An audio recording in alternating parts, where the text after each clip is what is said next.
The chains are too tight. Not in a way that hurts, not exactly, but tight enough that they dig into my wrists, leaving deep red grooves where the metal rubs against flesh. Tight enough that when I shift my hands, I can feel the weight of them, a dull ache traveling up my forearms. They don't want to take any chances. There are 4 guards walking with me, 2 in front, 2 behind. They keep a measured pace, stiff and professional, eyes straight ahead. But I can feel their tension, their bodies coiled like springs, ready for me to lunge, to bite, to do something inhuman. They don't need to worry. I'm enjoying the moment. The hallway stretches out before us, long and sterile. The walls are a pale, sickly shade of green, the kind they use in hospitals. The floor is dull concrete, polished but cracked in places, smudged with time. There's a faint chemical sting in the air, bleach, disinfectant, sweat. The scent of routine, of order. And beneath it all, the acrid, lingering trace of something deeper. Something that seeps into the bones of a place like this. Fear. The execution chamber is at the end of the hall. I know this because I've been here before, not in this particular prison, no, but in places just like it. I've walked past these walls, sat in these cells. I know the scent of death, even when it's scrubbed clean. There's no sound except for the rhythmic clank of my shackles and the distant hum of fluorescent lights. The guards don't speak. They don't even look at me. But the warden does. He's standing near the chamber doors, arms crossed, jaw tight. He thinks I don't notice the way his fingers tap against his bicep, a nervous tick. He's been to dozens of executions, maybe even 100. But I'm different, and we both know it. I give him a slow, deliberate smile. He looks away. Behind me, someone murmurs a prayer. Ah, the priest. He's walking just a step behind my right shoulder, clutching a Bible so tightly that his knuckles have gone white. His lips move in silent rhythm, whispering some last-minute salvation on my behalf. I almost laugh. Instead, I speak for the first time since they pulled me from my cell. Save your breath, Father, I say, my voice smooth, conversational. I'm not interested in redemption. His muttering falters for just a second. I don't turn to look, but I can feel the shift in his posture, the way he stiffens. Good. They want me to be afraid. They want to see regret, sorrow, a final flicker of humanity before they snuff me out. But I won't give them that, because I'm not afraid. This moment, the quiet walk, the shackles, the buzzing tension, is just another part of the game. And I've always enjoyed the game. My mind drifts, slipping back to the beginning. The first time I killed someone, it was almost an accident. Almost. It was years ago, before the notoriety, before the headlines. I was just another face in the crowd, another nameless body moving through the filth of the city. He was a vagrant, old and weak, the kind of man no one would miss. I found him behind a liquor store, slumped against a dumpster, mumbling to himself. His hands were filthy, shaking from withdrawal, eyes sunken and red-rimmed. He smelled like piss and cheap booze. I remember crouching in front of him, tilting my head like a curious child. "You look hungry," I said. His eyes flickered toward me, unfocused. I reached into my pocket, pulled out a crumpled bill. He took it with trembling fingers, mumbling something that might have been gratitude. Then I slid the knife into his belly. It was easy, too easy. His body jerked, his mouth opening in a soundless O of surprise. The knife was small, barely more than a pocket blade, but it was sharp. I twisted it, feeling the resistance of muscle and sinew, the heat of his blood spilling over my hand. His fingers scrabbled weakly at my wrist. His breath came in wet, bubbling gasps. I watched the light drain from his eyes, watched as his body slumped forward, going slack. It was beautiful. The rush was intoxicating, a high unlike anything I'd ever experienced. The power, the control, the way life flickered and died beneath my touch. I stayed with him for a while, feeling the warmth fade, the blood cooling on my skin. Then I left, stepping over his body like he was nothing. And he was. No one ever found out. No one ever cared. That was the beginning. After that, it became art. Each kill was different. Some were messy, raw, indulgent. Others were careful, precise, deliberate. I had a purpose, a mission. Some deserved to die, and I was more than happy to be the one to do it. They call me a monster. I prefer artist. We reach the execution chamber. The guards shift, adjusting their grips. The warden clears his throat. The priest is still whispering, his voice barely audible over the hum of the lights. I step through the door, my movements slow and deliberate. The room is smaller than I expected. White walls, a single metal table with thick leather straps, a window on the far wall where the witnesses will sit, watching, judging. They think this is justice. I smirk. They think this is the end. But they don't know me. The straps are snug against my wrists and ankles, tight enough to cut off circulation. Thick leather restraints, double-buckled, reinforced with steel rivets. They've done this before, learned from their mistakes, from the ones who thrashed, who fought, who begged. I do none of those things. The air in the execution chamber is sterile, artificial. The sharp tang of antiseptic, the faint undertone of sweat and old upholstery. A room designed for cleansing, for erasure. I rest my head against the table, staring up at the fluorescent light overhead. It flickers once, twice, then steadies. It casts a harsh white glow, making everything feel colder, more distant. I can hear the warden shifting in the corner, the rustling of fabric as the witnesses settle into their seats. They want a show. They want their sense of justice, their neat, orderly conclusion. They won't get it. I am not some mindless beast, not some rabid animal to be put down. I am something more, something greater. They call me a killer, a monster. They don't understand. I am necessary. Some deaths were indulgence, yes. I can admit that. There were times when I killed simply because I wanted to, because the hunger clawed inside me, because the world felt dull and slow and suffocating, because I needed to feel alive. Those were the hedonistic ones. But others were purposeful. The missionary kills, cleansing the filth from the world. Like her, I close my eyes, and I'm there again, watching, waiting. She was careless, arrogant in her routine. A single mother, early 30s, working 2 jobs. Her apartment was small, crammed with clutter. Her son was 5 years old, a small thing, too skinny for his age, with dark circles under his eyes. I watched him too. She left him alone at night, sometimes for hours, sometimes until dawn. She would lock the door, tell him to stay inside, to be a good boy. Then she would leave, heels clicking on the pavement, makeup perfect, perfume thick in the air. She wasn't working. She was drinking, throwing herself into the arms of whatever man would have her. Neglect, abandonment. She deserved judgment, so I gave it to her. I followed her one night, tracking the rhythm of her steps, the lazy swing of her purse. She was humming to herself, already tipsy, already lost in the haze of indulgence. I let her turn into the alley first. Let her step into the shadows. Let the streetlights fade behind her. Then I moved, one hand over her mouth, the other around her throat. A quick shove against the brick wall. The impact knocked the air from her lungs, made her body go slack for a moment, just long enough for me to pull the knife from my coat. She thrashed, tried to scream. I pressed the blade against her ribs, just beneath her breast. Leaned in close. "Chill," I whispered. She froze. Her eyes were wide, glazed with alcohol and fear. Her breath hitched, shallow and rapid. "I've been watching you," I told her. "I know what you are?" She whimpered. I traced the tip of the knife down her stomach, slow, deliberate. Felt the way her muscles clenched beneath the fabric of her dress. "You don't deserve him," I said. "You never did."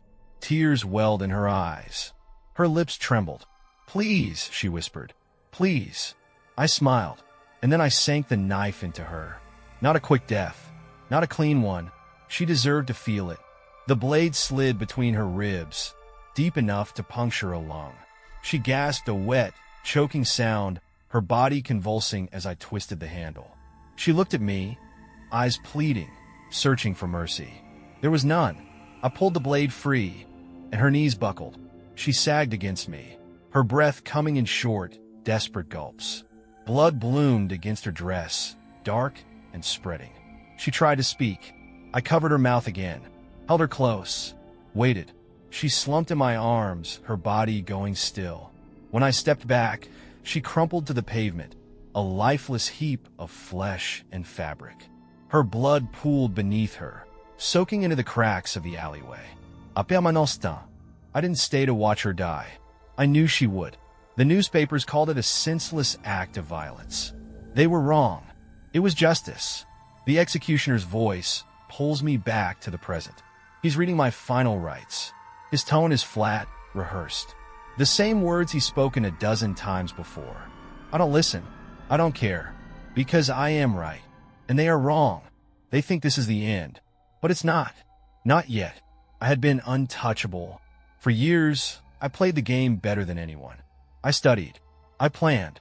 I left nothing behind. The police had their theories, their desperate attempts to connect the dots. They called me a ghost. A phantom. Bodies turned up, but I never did. They had no DNA, no fingerprints, no witnesses. Just corpses carefully placed, the scene scrubbed clean. I was careful, meticulous, until I wasn't. My last kill should have been routine. A man mid-40s, married but unfaithful. A liar. A hypocrite. He deserved what was coming. I had been watching him for weeks, tracking his movements, his habits. He left his office late, always stopping at the same bar. A creature of routine, predictable. It should have been easy, but I underestimated him. That was my mistake. I waited outside the bar, shadowed in the mouth of an alley. The air was damp, the pavement slick with rain. He came out alone, his tie loose, his gait uneven from one too many drinks. Perfect. I followed, my steps silent, precise. He took a shortcut through a side street, oblivious. I closed the distance. One swift movement. I grabbed his collar, dragged him into the alley. He barely had time to react before I drove the knife into his side. I expected the usual responses: shock, confusion, fear.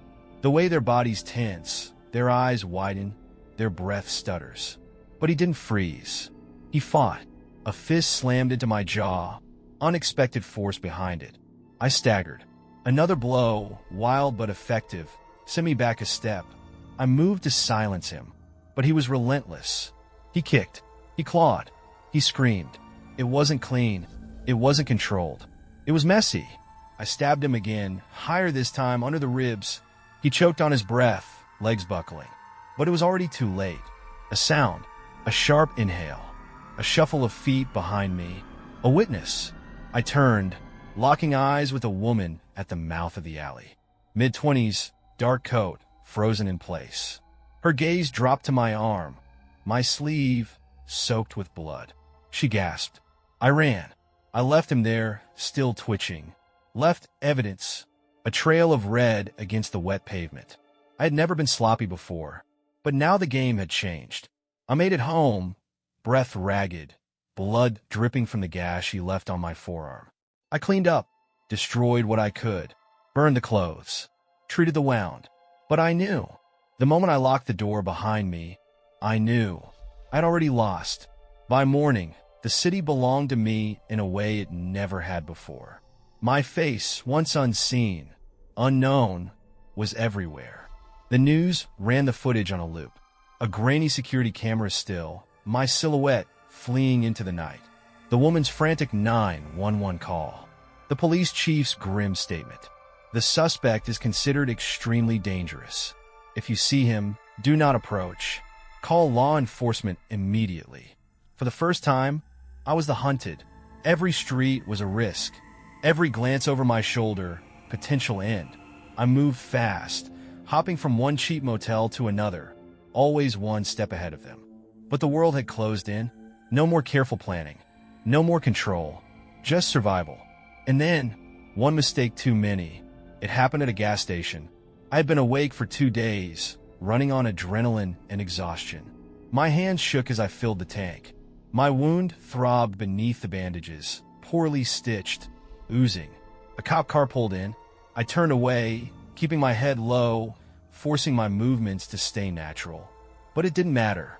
They had my face. The officer's eyes locked onto me through the window. A flicker of recognition. His hand went to his radio. I moved. Fast, but not fast enough. A shout. The unmistakable click of a gun being drawn. Get on the ground. For a second, I considered running. For a second, I considered fighting, but the parking lot was already swarming with squad cars. Red and blue lights slashed across the asphalt. There was nowhere left to go. I dropped to my knees, raised my hands. For the first time in my life, I surrendered. They called it the trial of the century. The media devoured it, dissected every detail, every word. I sat in the courtroom, shackled, surrounded by people who wanted me erased. The prosecutor painted me as a monster, his voice thick with righteous fury. The jury flinched at the evidence. The crime scene photos, the videos, and the families, oh, the families. Mothers, fathers, brothers, wives. They took the stand, voices trembling, faces streaked with tears. They told stories of the ones I had taken. They called me evil, soulless. They begged the judge for justice. I sat there listening, and I smiled, because their pain was beautiful, because in that moment, they finally felt what I had always known. That fear is the most powerful thing in the world. And I had given it to them, every single one of them. It didn't take long. The jury didn't deliberate for hours. They didn't agonize over the choice. They looked at me, at the blood I had spilled, and they condemned me. Death, lethal injection, a clean death, a painless one. They wanted to wipe me away, to erase me from existence, to end my story neatly, decisively. They thought they had won. They thought this was justice. They thought this was the end. But it wasn't. Not yet. The needle slides into my vein. A sharp pinch, nothing more. I exhale slowly, watching the ceiling above me. The fluorescent light is steady, humming. I focus on it, ignoring the voices around me. The warden, stiff-backed, standing in the corner with his arms crossed. The priest, whispering prayers that mean nothing to me. The executioner, hands steady as he adjusts the flow of chemicals. There's a hush in the chamber, a manufactured silence, the kind that doesn't exist anywhere outside of death. The first drug enters my bloodstream. A paralytic. I expect the numbness, the creeping stillness. I do not expect the cold. It's immediate, rushing through my veins like ice, stealing warmth from my limbs, reaching deep into my chest. My fingers twitch against the restraints. My eyelids grow heavy. Good. Let them think they've won. Let them watch me fade. Let them have their moment of justice. But then, the lights flicker. A buzz of a brief stutter, and then darkness. For a second, no one speaks. Then, chaos. A guard curses. The sound of shifting boots. A rustle of fabric. A hand fumbles against my wrist, checking for a pulse. Another voice, sharp, urgent. What the hell just happened? I open my eyes. The restraints are gone. For the first time in months, I move freely. I don't question it. I don't hesitate. I sit up. Shadows move across the room. Figures stumbling in the dark. Someone drops a clipboard. Metal clangs against tile. The generator. Get the generator on now? A flashlight clicks on, its beam darting wildly. A glimpse of the warden's face, his mouth open mid-command. The executioner backing away from the table, hands shaking. I slide off the table.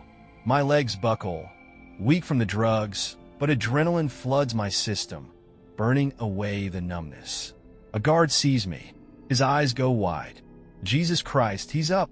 A gunshot. Loud, deafening in the enclosed space. The bullet misses, embedding itself in the far wall. Someone screams. I move. Not fast, not yet, but enough.